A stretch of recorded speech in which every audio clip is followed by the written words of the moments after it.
And we're back with another episode of the Lakers Fast Break podcast. It's Gerald Glassford coming right back at you here from Lakers Fast Break, Pop Culture Cosmos, Inside Sports, Fantasy Football, and Game Source. We truly appreciate everyone out there listening to all of our great shows. And if you can, please give us that 5-star review wherever you get your podcasts. And Happy New Year, by the way, everyone. Thank you so much for joining us. And if you could like, share, subscribe. We now have over 400 subscribers on YouTube, but we need more. We're kind of greedy like that. So if you can go ahead and hit the subscribe button below Joe Soro today, that's awesome. It'd be greatly appreciated. Plus, if you could like, share, subscribe, follow, and do whatever it is that you can to support us right here at the Lakers Fast Break, Pop Culture Cosmos, Inside Sports Fantasy Football, Game Source. Of course, the guys at LakersBall.com.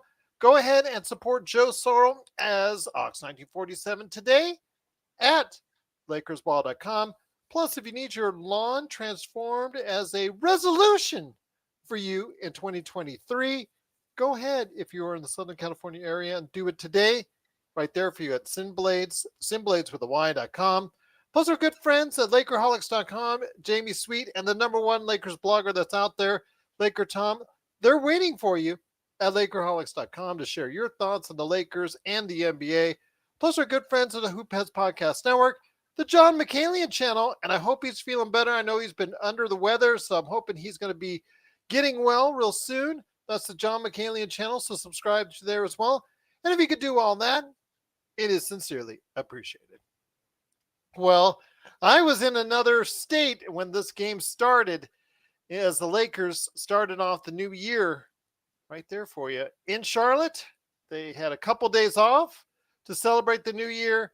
And what a great way to go ahead and start the new year with the Lakers getting off to a fast start in the first quarter and also coming on strong in the second quarter. A real strong second quarter where they turned up the pace, got the tempo going, actually held the Charlotte Hornets off in the third quarter, 34-31.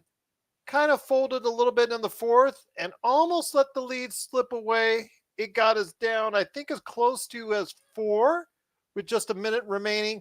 But the Lakers, by virtue of a dominant, once again, performance by LeBron James, no, it wasn't 71 points like Donovan Mitchell. But hey, at 38 years old, 43 points, 11 rebounds, 6 assists, ain't all that bad.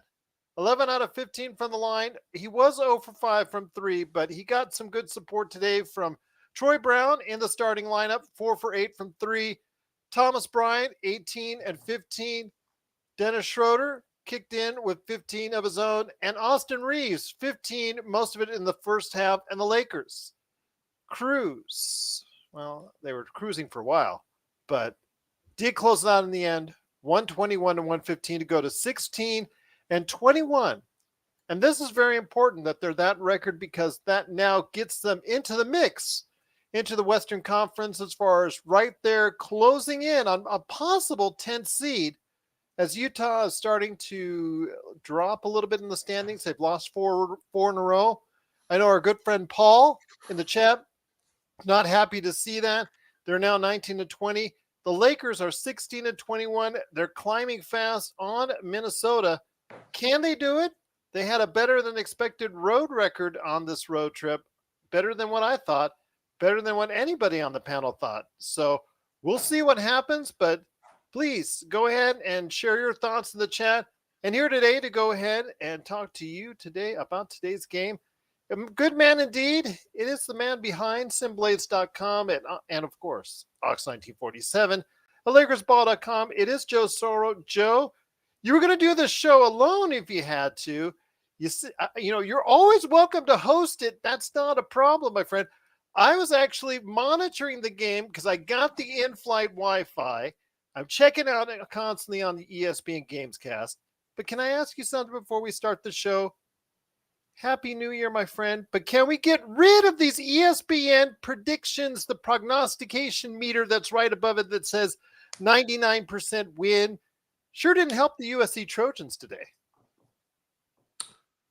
Today was an interesting day. I didn't get up this morning. Usually you get up in the morning and you kind of have an idea of what's going to transpire. I didn't feel like I had control of the day at all. And this had nothing to do with business or work. It was an odd day. A lot of times a gloomy, overcast, sprinkle type day can kind of make you feel that way. Yeah. But in Southern California, when you have a rainy day, you kind of welcome it because we have so little of them. Yeah. But as the day progressed, I found myself, heading down to San Diego to see some friends, anticipating a kind of a quick get together, and then start coming back to getting ready to prepare for the show, preparing you not being there. Yeah. I know it sounds like it's easy to do the show, guys, but we actually do prepare. At least I do. I was preparing in flight, Well, thousands of feet in the air. And knowing you the last year and change, I've kind of gotten a little bit of the tells in your game. When you kept messaging me, I said, "This guy's gonna be on the show tonight. I know it. I can feel it. He's gonna make it." Well, get this, my friend. Okay, get this. And I'll tell you why. Hold on. Let me just say this. We were in the air as tip-off happened. I was flying in the air. We were just lifted off as tip-off happened, and actually, I landed with 20 seconds left in the game. But I had ESPN Gamescast. I had the in-flight. I paid, got the whole thing in-flight. I had to go ahead and keep an eye on the game because I know you needed help, my friend, to talk about today's game. I've hosted shows before and I enjoy them. I prefer at least some banter on the show with another person, but I was excited to come and do the show. I think it's one of those, kind of like riding a bike. It doesn't take long to kind of get into the execution of it. However, life, I hate to kind of talk kind of like it's a very somber feeling right now because a lot of things have happened today. And you're kind of trying to gauge the good. Unfortunately, there's more bad, and it wasn't just on what happened on Monday Night Football. It was I woke up and got the news that one of my favorite athletes of all time, Martina Navratilova, has throat and breast cancer. One of my favorite actors, Jeremy Renner, from Bayer High in Modesto. I grew up in Turlock, California. I'm very familiar. I know a lot of friends, fraternity brothers from Bayer High.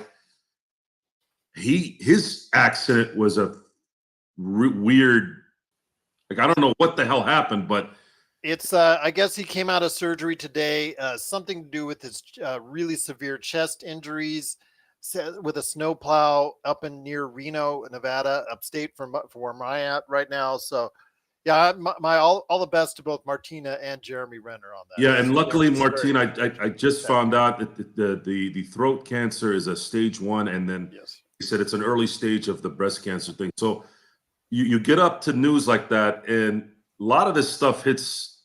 Look, man, Martina Navratilova was she was a huge part of my upbringing in terms of my sports watching. She was her and Matt. It was like Magic Johnson. It was Martina next. She was great. Anyone ever saw her play, you would know.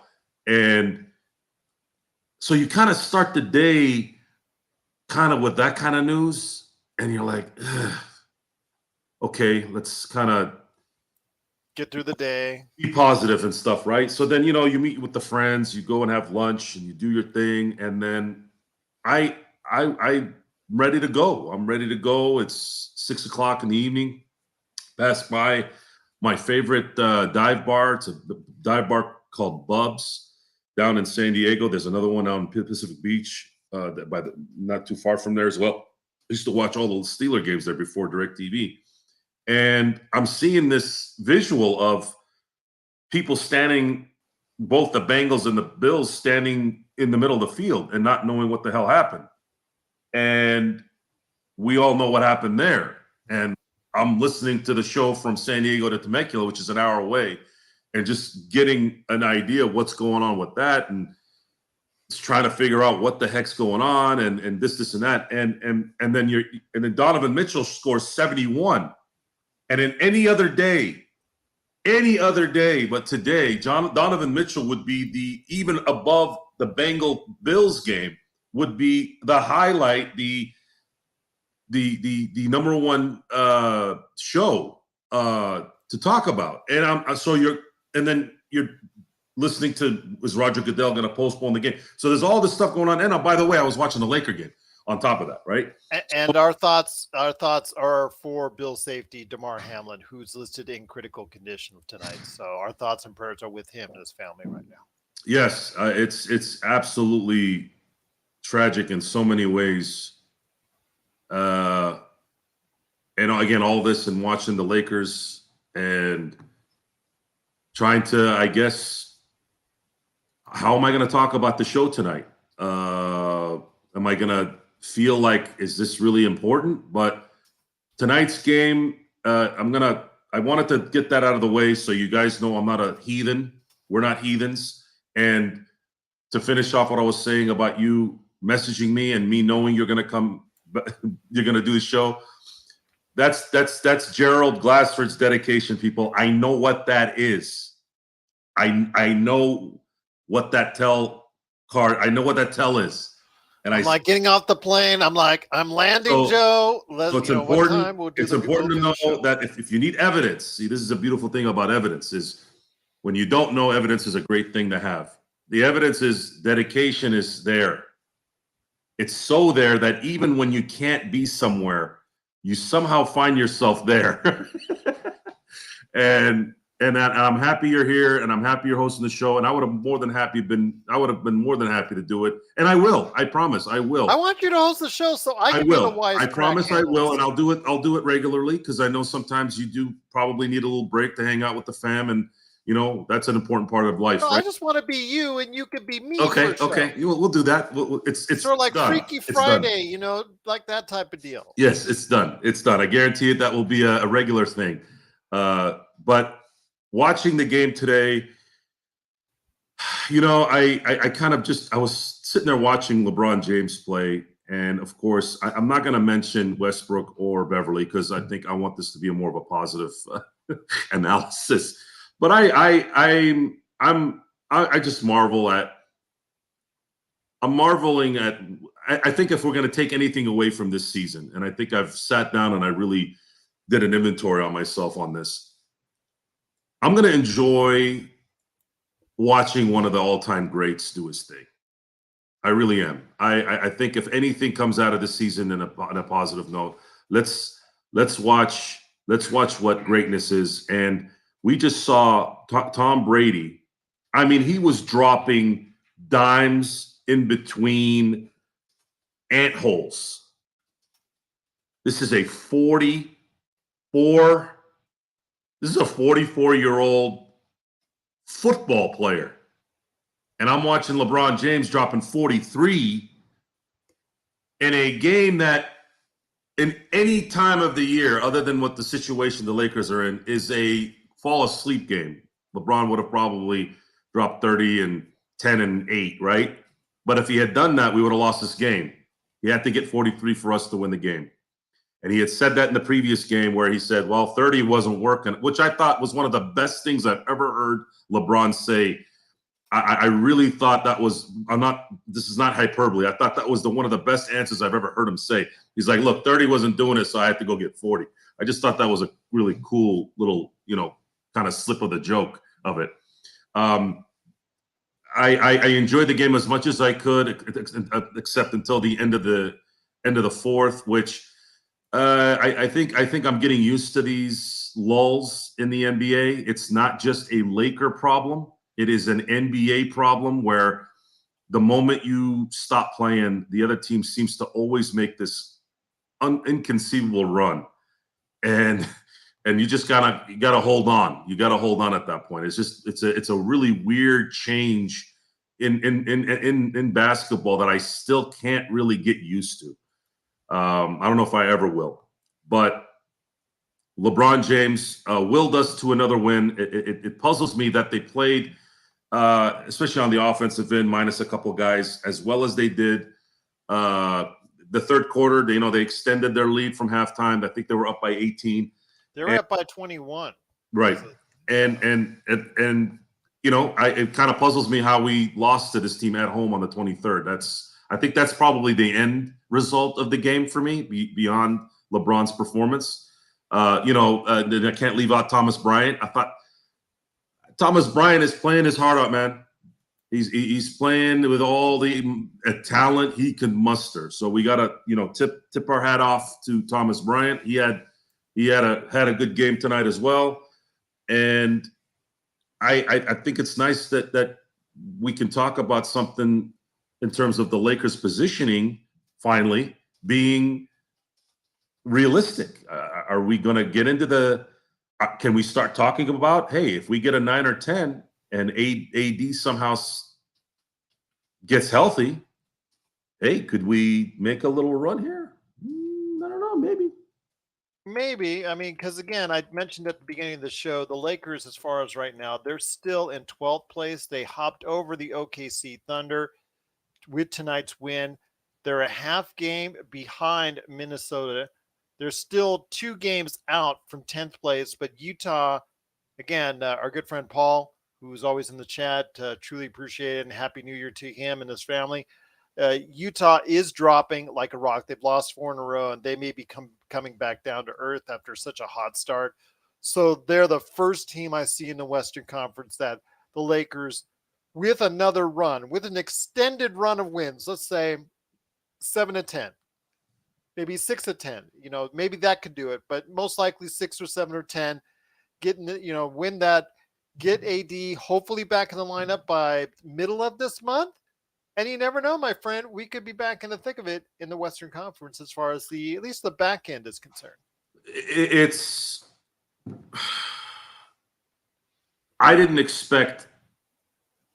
I sort of didn't expect this well of a road trip, even though there was a game in there that kind of stunk. But they didn't do too bad without AD in this road trip. 3-2, that was above 3-2. I was thinking, I honestly thought it was going to be 1-4. I thought 2-3. I really did. I thought it was going to be 1-4, but LeBron decided to play like LeBron of 16 for 2 of those games, and look what happened. I thought the Atlanta game was the one they were going to lose, that they ended up winning. So I thought Atlanta would be a loss. I thought that Orlando was going to be a loss too. I really did. They were playing really well. They actually handled Orlando very well. Yeah. And they handled Atlanta in the second half very well. And then they really handled the Hornets tonight pretty much all the way through up until the end.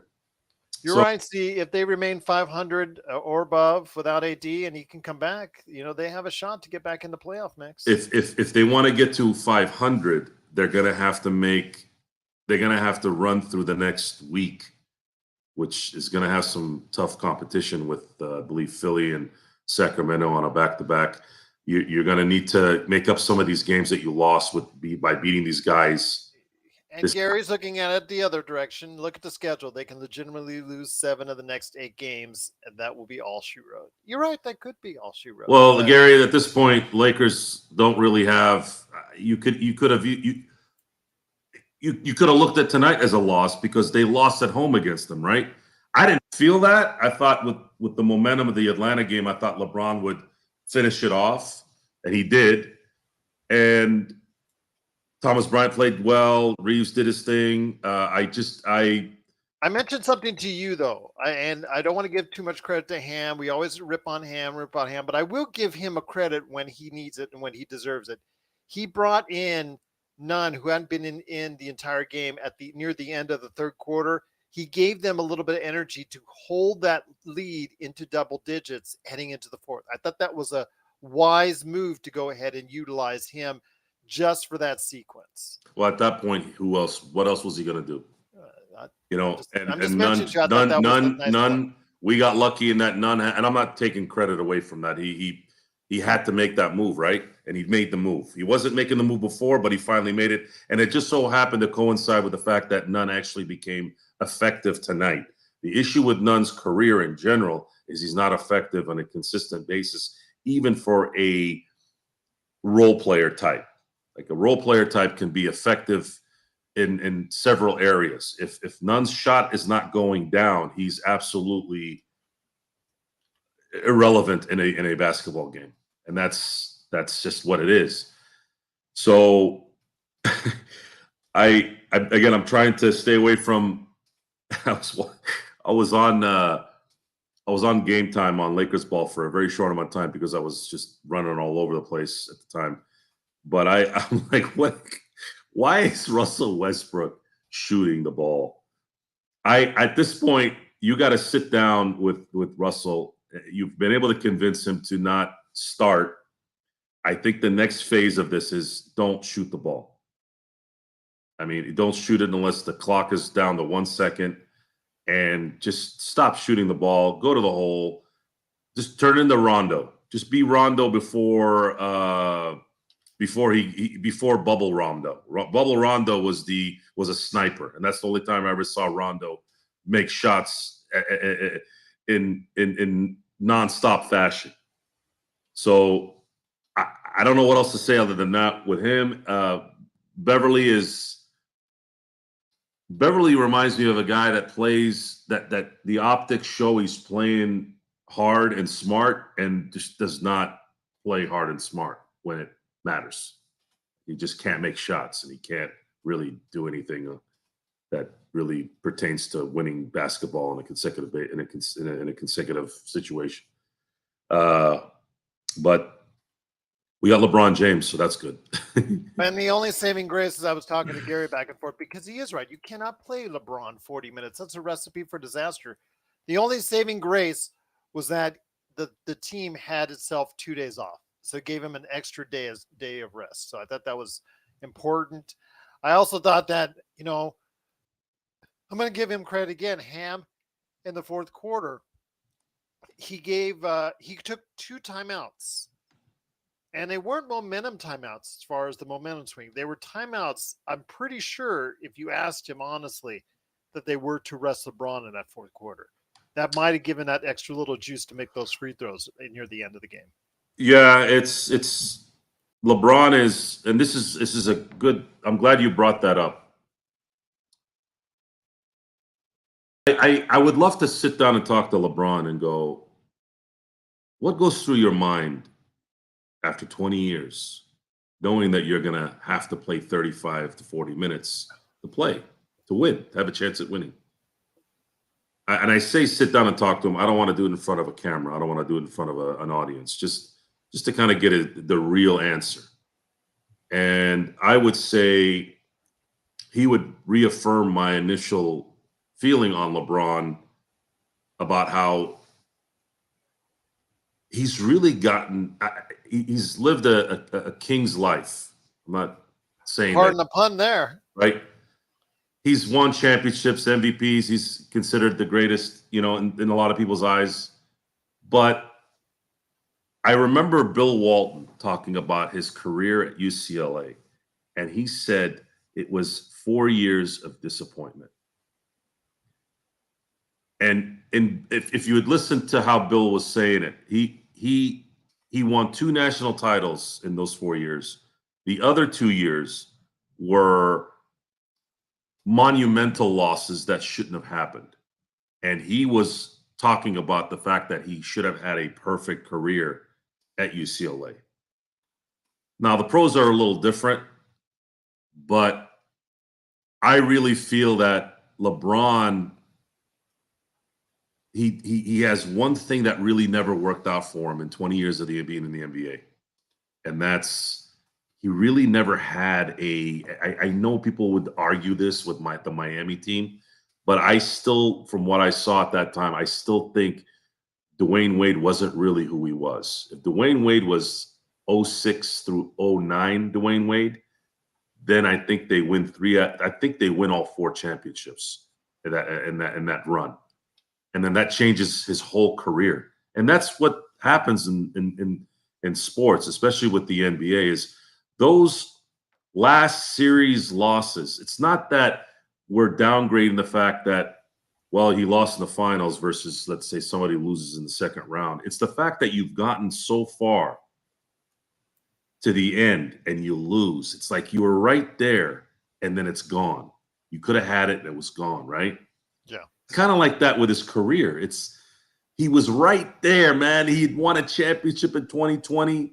AD was in his prime. He looked like Hakeem Olajuwon getting ready to, go to the next level. And you were, we were talking, man, back to back looks really, really good. This is obviously before we found out the season was going to start early. But you're like sitting there, you're like, man, LeBron really has a chance to definitely at least win one more here. And then it kind of just collapsed.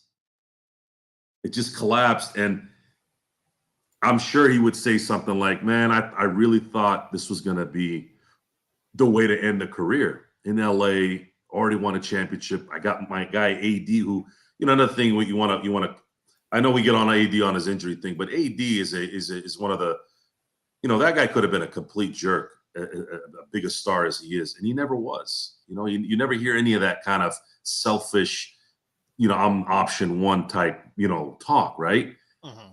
It was the perfect relationship for LeBron to end this the way he could have ended it, and we are relegated right now to watching AD dressing up like a model on the bench and having a good time, and then LeBron doing 40 minutes a game. It's just, there's a lot of frustration of what if every time these kind of performances happen. Because imagine if this was a performance that could be done in a situation where, man, we're really building this thing up, getting ready to get a second seed, maybe a first seed. Instead, we're talking about a damn play-in. Well, you know what? Right now, that's better than the alternative. And you and I talked about this many times. You have to do what you can to try and get out of the lottery situation because of Victor Wembanyama. And you do not want him selected by the New Orleans Hornets, New Orleans Pelicans. You don't want him selected by the Pelicans. That is not something that's going to be acceptable to you and I. If somehow the Lakers were able to get the number one pick and have to give it up. So I think the Lakers just even have an inkling of sight where they can pass both Minnesota and Utah. I think you got to do it, man. I think you got to do what you can to get to that point because your alternative is not very good either. No, and that's the hidden scare right now that we kind of forget sometimes because we're focused on the year. But the fact that the Pelicans are a third seed right now, it's really scary. It is. That's the scary part, is if the Pelicans are going to continue to be, we're talking we're halfway through the season now, right? So it's not like, hey, is this a fluke? No, the Pelicans are going to be there. They're going to be there, and it looks like they're going to be there right in that 3-6 mark, which means the Lakers really, really need to make the play-in at the very least so that they can pretty much guarantee they're not going to get that top 2-3 pick. And then if we get a 5 pick, let's say, I don't know, I can live with that. If they get a 5 pick, yeah, it would suck, but generational player, missing out on a generational player, that would be brutal, especially considering the Lakers had done that in the past with the 1980 draft and the 1982 draft with Magic Johnson and James Worthy. Imagine where the Lakers would be had those trades not happened, right? I mean, you're talking about 2 generational players. Magic definitely being a level above James, but James Worthy, we don't win back-to-back titles without James Worthy, and I'll take that to my grave. That's just not it. We would not have won in '88 without James Worthy. So it's just I don't know, man. It's too much. It's too much to think about at this moment. I'm trying to focus on, hey, if LeBron is going to be playing like this, if he's gonna go all out and play till the wheels fall off, then you know what? Let's see if we can get something out of this, at least to avoid a 10, 15-year issue down the road. I'd rather do that. It's just like, It's just like what's a good example of this? I would rather lose the game now. I don't know if I'm using the right analogy there. Let's say a NASCAR driver, right? Let's say 2 or 3 drivers are for the same team, and two of the drivers know they're not going to win the race. Well, they're going to try to help their guy win, right? They know they're not going to win the race, but they're going to try to help their guy win. The Lakers might find themselves in that spot where, hey, you know what? We might not win a championship. We might not go deep in the playoffs or whatever, but let's just try to get this where we need it to go so that we can avoid what could be a very, very scary situation with missing out on a generational player. Once again, it's the Lakers Fast Break. It's Joe Soro, a.k.a. Ox1947, and me, Gerald Glassford. Thanks so much for watching and listening. The Lakers do hold off the Charlotte Hornets with a fantastic performance by LeBron James.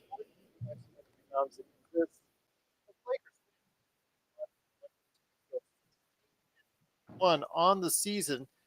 Again, the Lakers are now in 12th place in the Western Conference, just a half game behind Minnesota and 2 games behind Utah in the Western Conference. Do you see by the end of this month, I'm not saying the end of the week, I'm not saying the end of 2 weeks, I'm saying by the end of this month, 2 possibilities: AD coming back and the Lakers somehow being inside the play-in?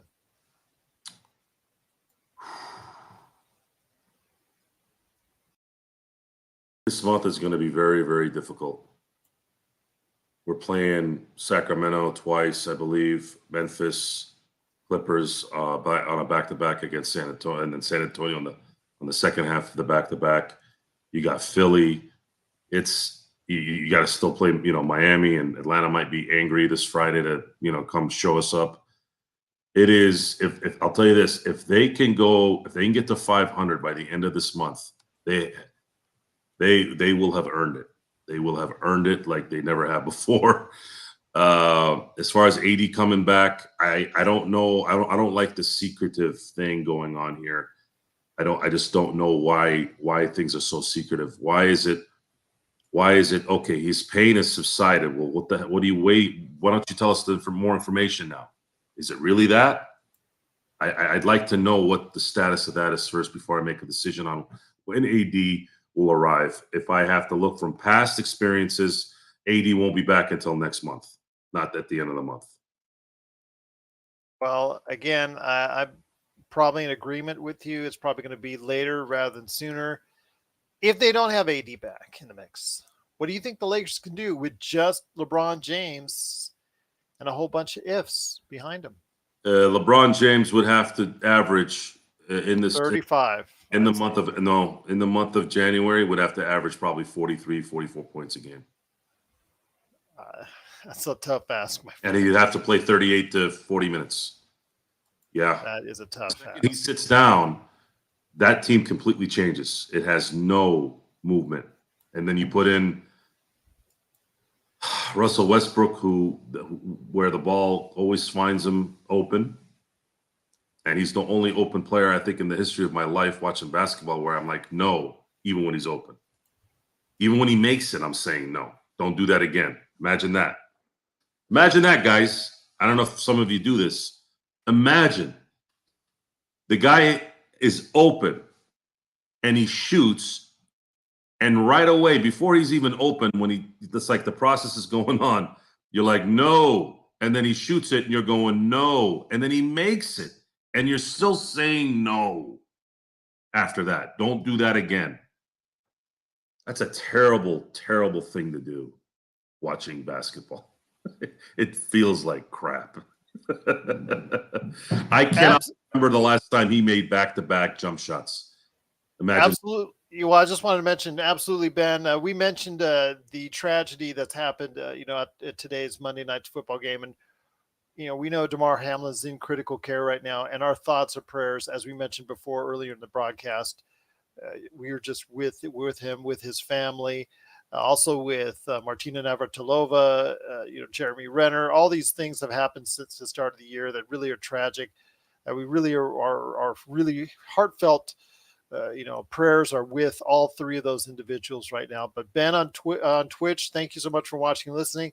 Truly appreciate it. It's the Lakers Fast Break. Once again, the Lakers 121 to 115. Joe, appreciate you bringing it down, my friend. But we still got a long way to go, my friend. We still got an interesting week ahead for the team. The Lakers come back on Wednesday night. 7 p.m. is the start time. ESPN's the channel. It is the Lakers facing off against the Miami Heat. There's our live watch party right there for you. Big shout out to Nick and everybody who headed up the watch party tonight on, of course, playback.tv/Lakers Fast Break. But my friend, it is Miami, like you said, coming back. Atlanta coming in for a rematch as well. Your thoughts on what the Lakers can do this week? And again, it's just something that it's on the horizon. It's there for us, but LeBron has to really play well for a 38-year-old.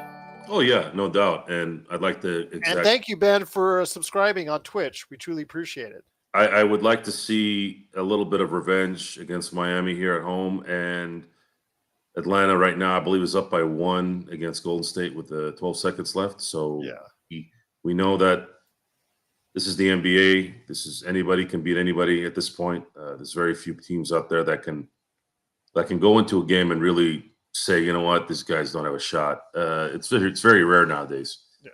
So they're going to have to get healthy here too. Lonnie Walker is needed, and he needs to come back. And Darvin Ham is going to have to make probably some next level decisions here at some point. He has no choice. He has to probably play Russell Westbrook in certain spots, but I think he needs to put Russell Westbrook in a position where he isn't getting the ball on jump shots or late in the shot clock. That's going to force him to shoot, because I think that's what the defenses are setting up to do with the Lakers. If you're going to have him initiate something, do a little pick and roll, drawing somebody to him so he can dish it. That's one thing I will say he's done well. When he's gotten that guy kind of creeping in, the second guy, he's finding guys open, whether to the basket or, for a shot. I'd say really, really, really focus on that. I know it's hard to practice, especially this time of year when you're traveling in the NBA, but I would really, really be more impressed with Darvin Ham's ability to coach if he can do some of those small things. If we at least knew he was doing some of those things, and if it wasn't working out when he was trying to do it, and he may very well have, I don't know. I'm not in the practices. I don't really hear a lot of information on practice. What was great about the triangle offense when Phil Jackson was running it is you kind of knew what these guys were doing, so everything made sense every game in and game out. You didn't need to go see what they were doing in practice. But with this situation, he's got to put this guy in a position to succeed at this point. And I don't know if it's him not doing it or if the players aren't executing it. I'd like to know that. Zangerstein is in the chat as always, rocking it as only she can, right there for you. Happy New Year again, Z, to everything, and also everybody else in the world's greatest Lakers chat room that's out there for the Lakers Fast Break. She says, Joe and Gerald, what makes me scratchy head about Russ is he is taking 2-for-1 shots. I mean, this is something we've talked about all season long, the 2-for-1 mentality that he has. If it's not a good shot, don't take it just because you feel you have to. If it's not a good shot, choose wisely. Get the better shot. At least get an opportunity to really have a good chance to score the points. And you see Russ just throwing it up there.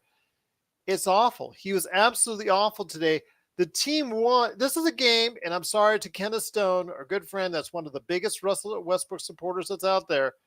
This is a game, Joe, where we won despite Russell Westbrook today. It was really bad in the first half. It was watching someone who, it's not someone who's lost a step. It's someone who is incapable of playing to their strengths. And a team of coaches that can't get this through his head in any way. How do you force that? How do you tell? I mean, I'd like to think it's easy to tell someone, listen, when it's at the end of the quarter and it's 31 seconds left, yeah, I get it. You want to get a 2-for-1, right? But why are you taking a jump shot to do a 2-and-1? You're going to go to the hole where your chances get better. Fine. He's not doing that. He's taking a jump shot. Russell Westbrook is not good at taking jump shots when he's open, let alone when he's got something making him shoot. I could have said something else, but I decided to keep it G. Zangerstein says he went off on one of those Russell tangents that only Russell can do that frustrates. You should have heard me, Z, the other day. I think it was like a week ago when he took 4 straight shots himself. He was ISOing himself, and they were all 4 shots, and he was making me cry. Sounds like after 5 straight shots like he did tonight with the ISO, and that lead dwindled that points, 14 points to 1, that made you cry. It's just the decision making sometimes. He still can pass it when he wants to. He can still drive and actually make layups. Not as well as he can, not as well as he should, but he can still make layups. He can still run the break.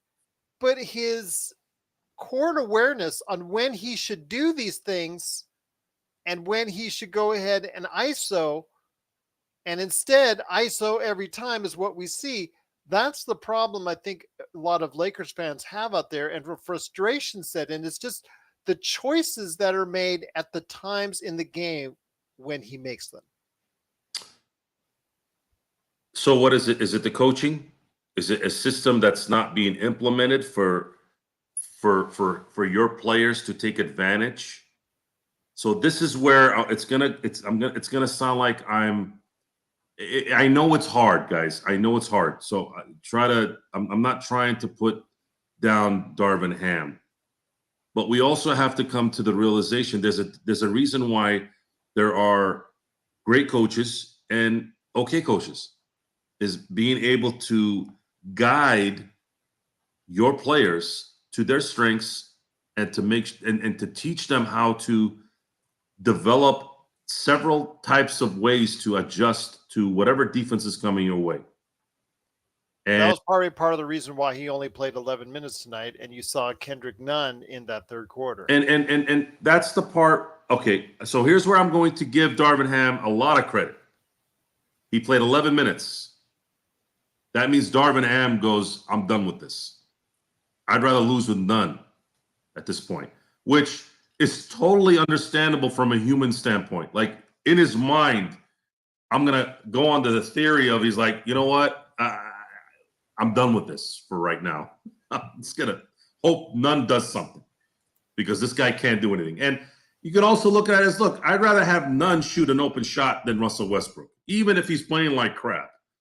So, because we all know Russell Westbrook's not going to play defense. We know Kendrick Nunn can't play defense. So you then just say, hey, look, I got what I got. I'm going to try to take advantage of the at least little positiveness in this play. But I got to disappoint you, Joe, right now, is that he actually only played 11 minutes and Kendrick Nunn was brought into the game. I think we gave a little bit too much credit to Ham and whatnot, because I'm just reading online. Dave McMenamin reported that Russell Westbrook went out of the game with left foot soreness. So he would have been in that stint instead of Kendrick Nunn. Sure. You ever notice how when these things happen, I guess, yeah, we can't give credit for sorry. I'm just reading what I'm reading. I'm sorry, G. I'm going to be honest with you for tonight. The reason why I didn't host tonight is because I had a sore foot. But I didn't want anybody, because, I didn't want to make an excuse, But yeah, it was reported, I guess, by David Benjamin. I didn't catch it when I was on the plane. But yeah, left foot soreness. So he decided to sit down the second half, which actually was a benefit to the Lakers in that third quarter. In fourth quarter, I think that was just kind of a letdown, maybe end of the road trip type deal as far as fatigue setting in. But still, the Lakers were able to gut it out and win 121-115. Joe, again, we're talking about, Russell Westbrook still.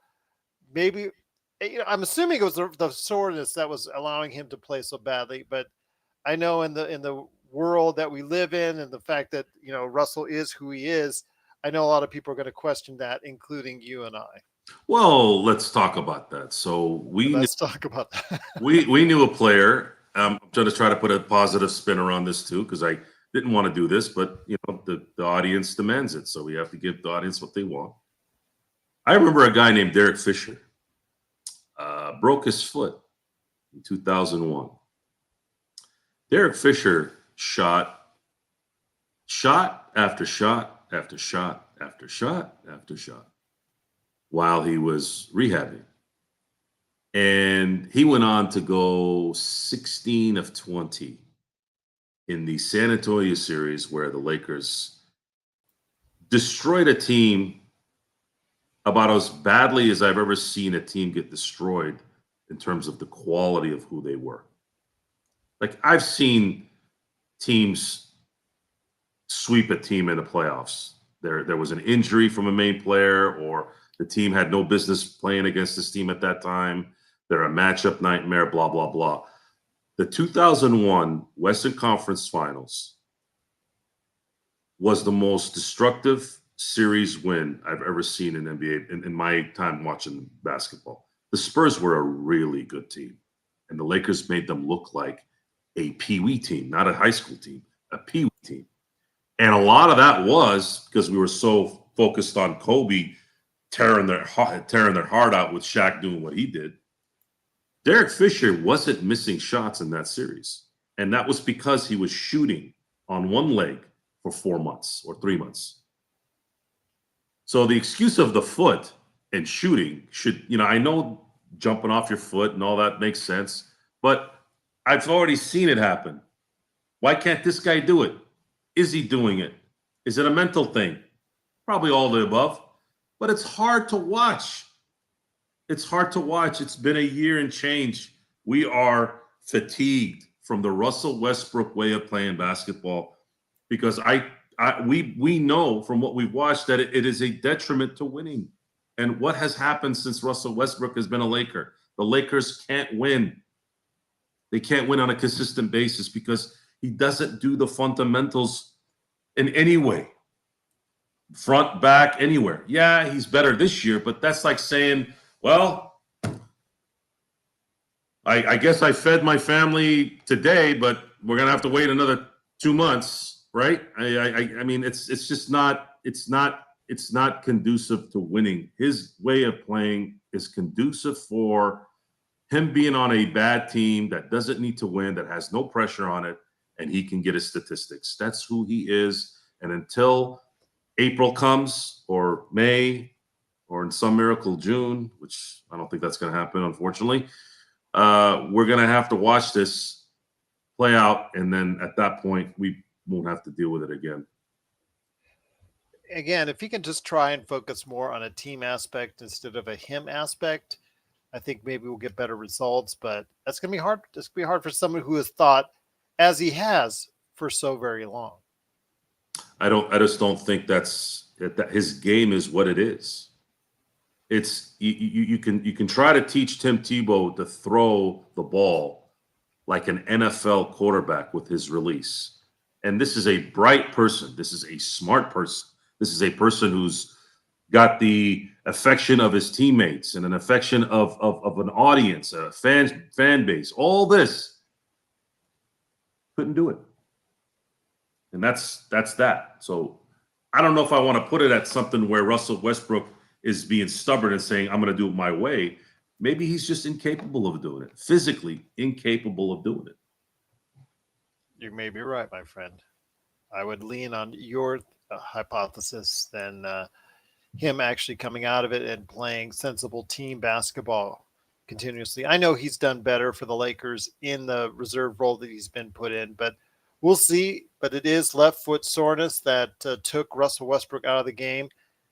Gary A says, looking ahead, do you guys think James demands a trade this summer if nothing changes?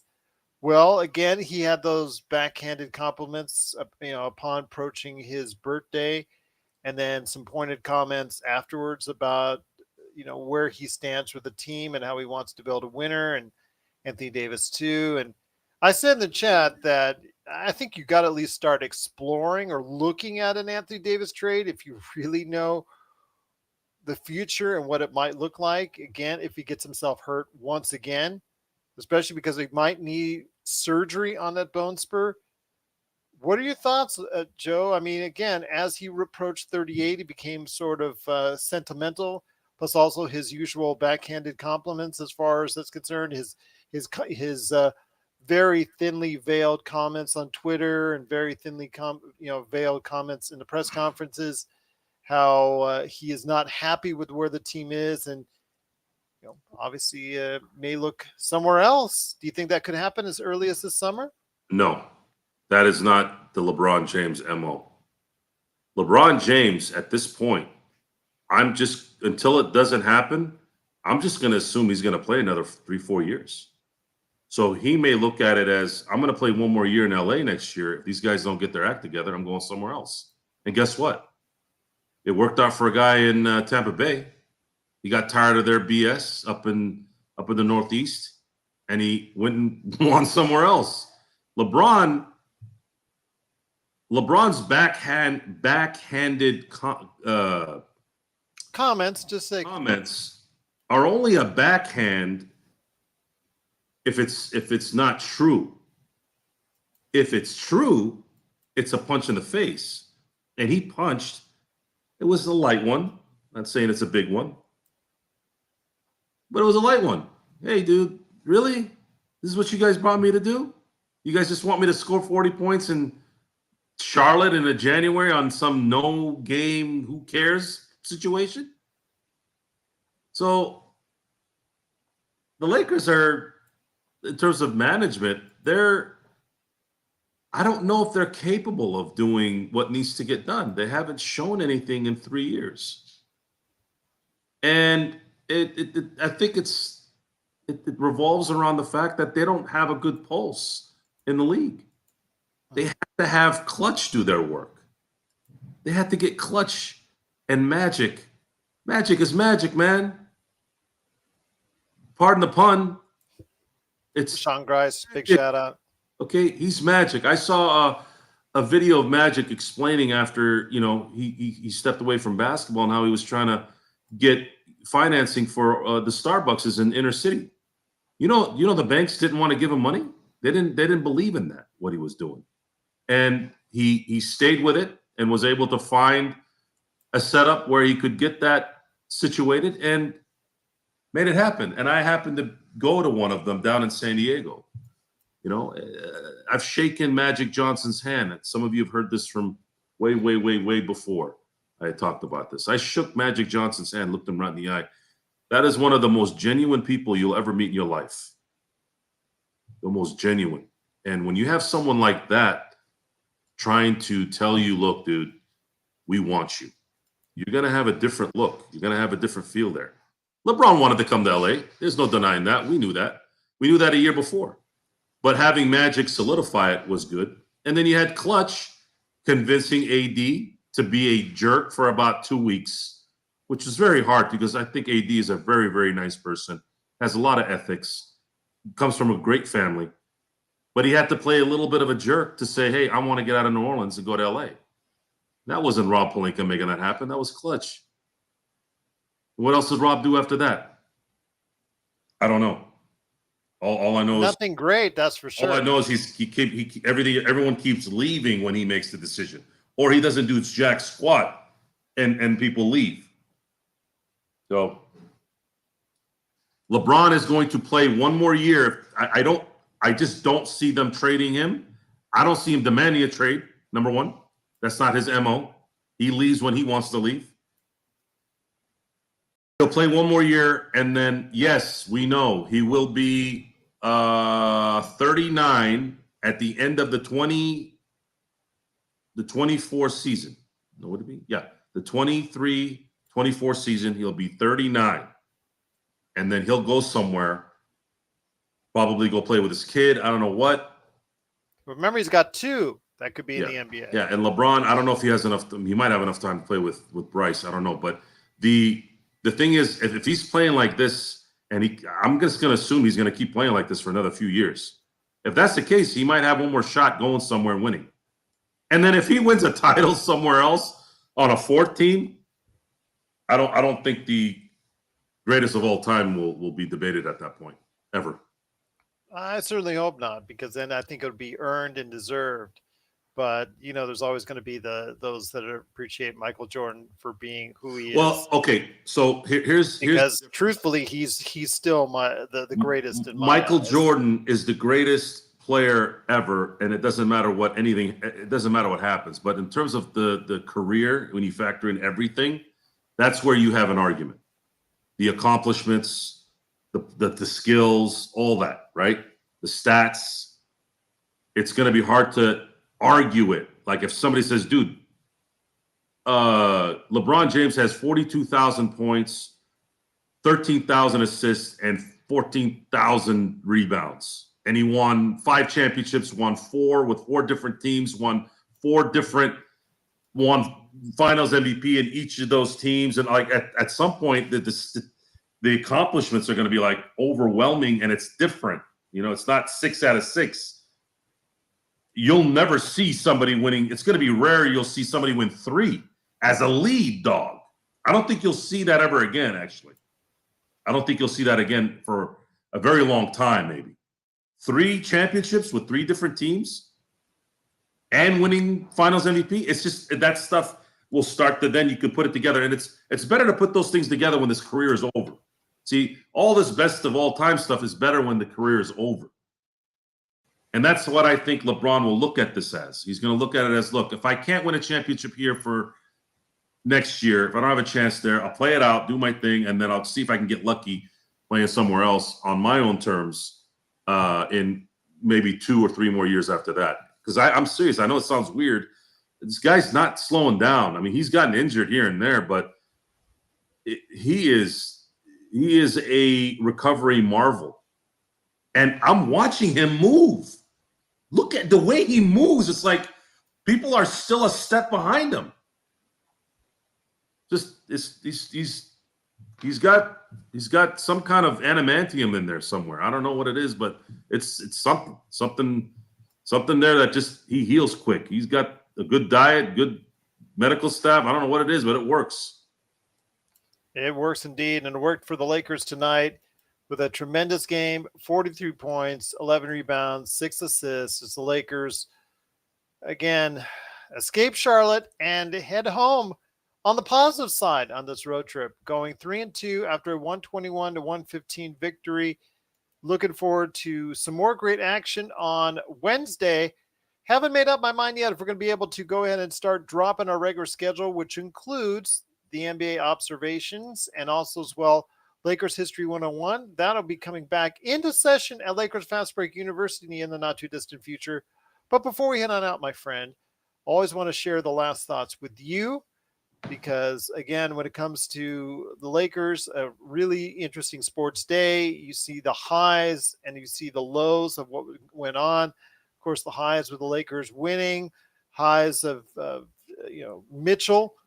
Spider Mitchell going for 71. I mean, that's the most since Kobe's 81. And then also, I think last time, David Robson got 71 to go ahead and win the scoring title. Was that 99? Yeah, and Shaq disliked David Robinson even more after that because it cost him the scoring title. Absolutely. And our prayers are though for DeMar Hamlin. I think, unless it was 70 on the dot, didn't Devin Booker get 71? Yeah, absolutely. Against the Boston Celtics. That's right. It was. So was it 70 or 71? I think it was 70. Okay. If I'm not mistaken. Yeah, he put up 70 against the Boston Celtics. I think you're right on that one because it was his second year, I think, in the league, second or third year in the league. Yeah, and he did that too.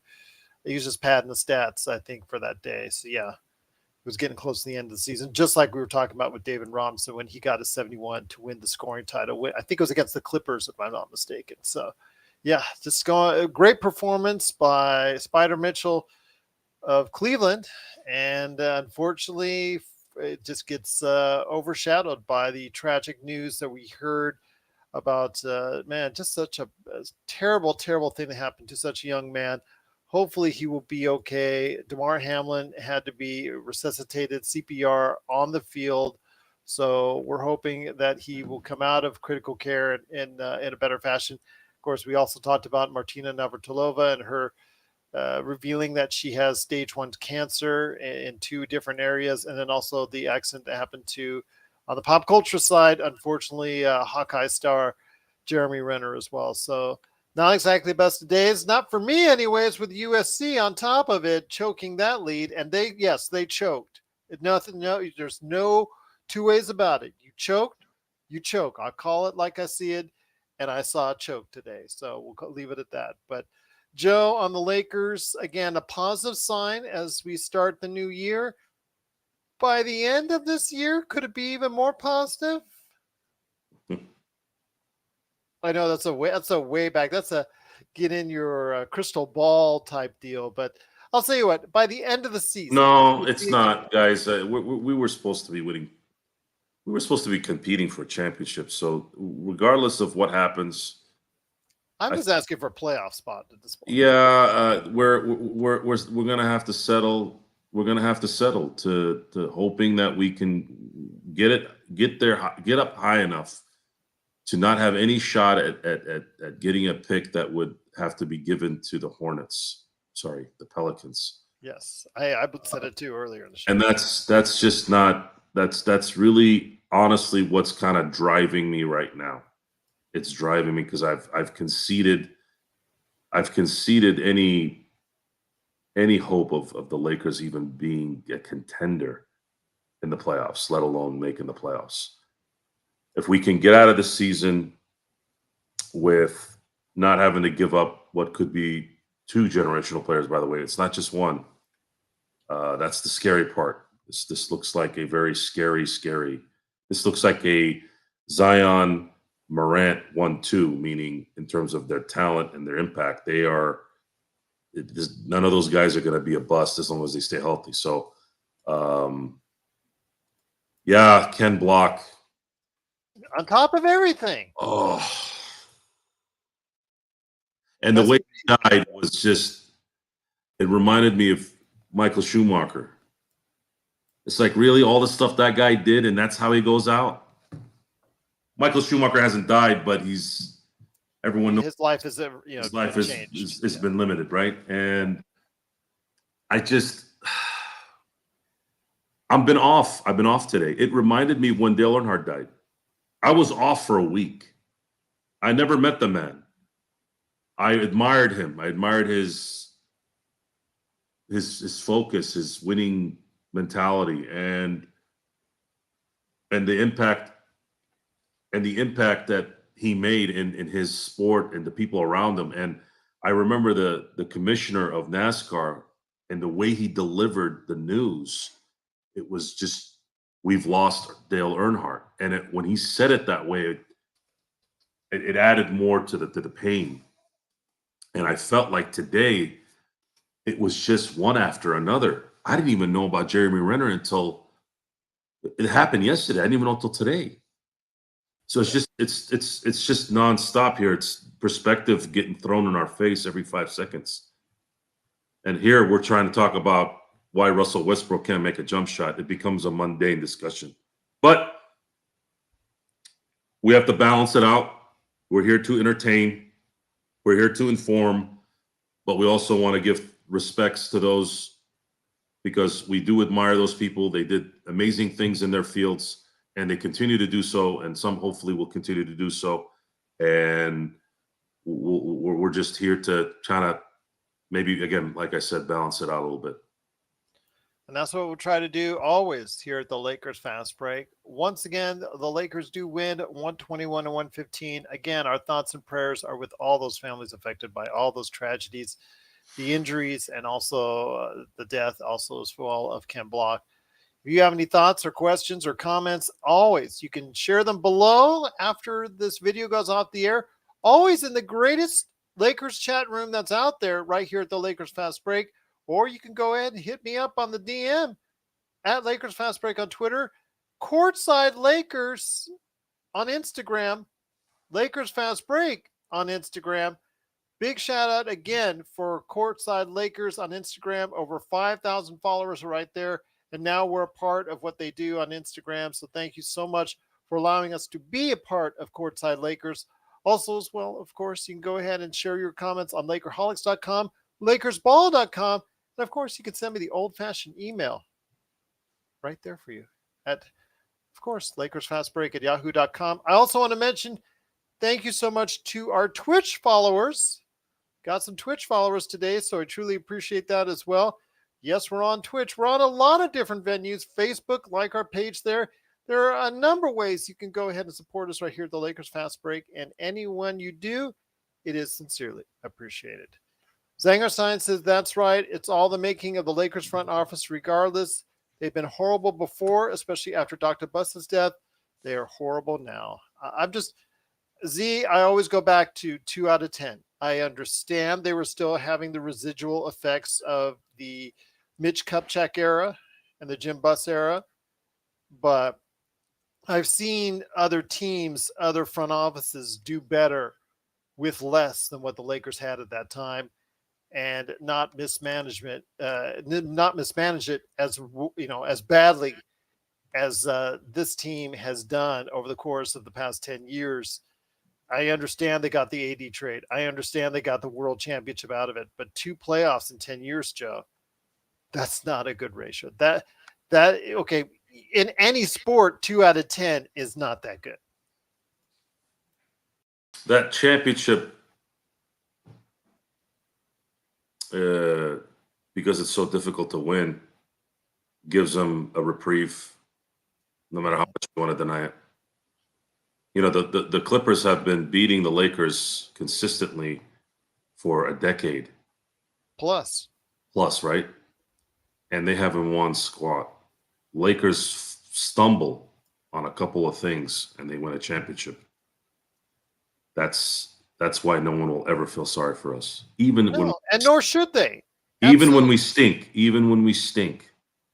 we still have players that want to come here, whether they do it by choice or by forcible means of a trade. Because you can force a trade all you want, it still has to be done, right? Yeah. So it's still difficult. But you're put your people and AD put his reputation on the line by demanding an LA trade. That's usually can be very bad for your career in terms of how people perceive you and how you can have your team resonate through that. So with that, we have a lot to complain about, but no one will listen. No one cares. That's not a Laker fan. We have 17 championships in the rafters. We have those to sleep on at night. But like any true winner, the most important title is always the next one. So sorry, folks. Yes, I am greedy. I am ungrateful. And I am very critical when we don't win, because that's what we do. Lakers, but when we see something that's good, win. We'll dish it out and praise it. I'm putting it all out there, guys. I am greedy and I am entitled as a Laker fan, and I want to win. And when we don't win because of illogical decision-making, inability to make good decisions, not doing what you're supposed to win, you will hear that entitlement from us. Sorry, it is what it is. You said it. You set the table, guys. You guys set the table. You guys gave us in the last 42 years. 42 years, you've given us 11 championships. So every 4 years, we're winning a championship. We're coming up on about a year from now. Just saying, I'm ready. Let's do it. Let's do it as far as a championship, indeed. But they have to get over the hump and get into the playoff mix. Can they do it? We'll find out. It's going to start maybe when they get back to home against Miami on Wednesday. Remember, the game is at 7 o'clock on ESPN.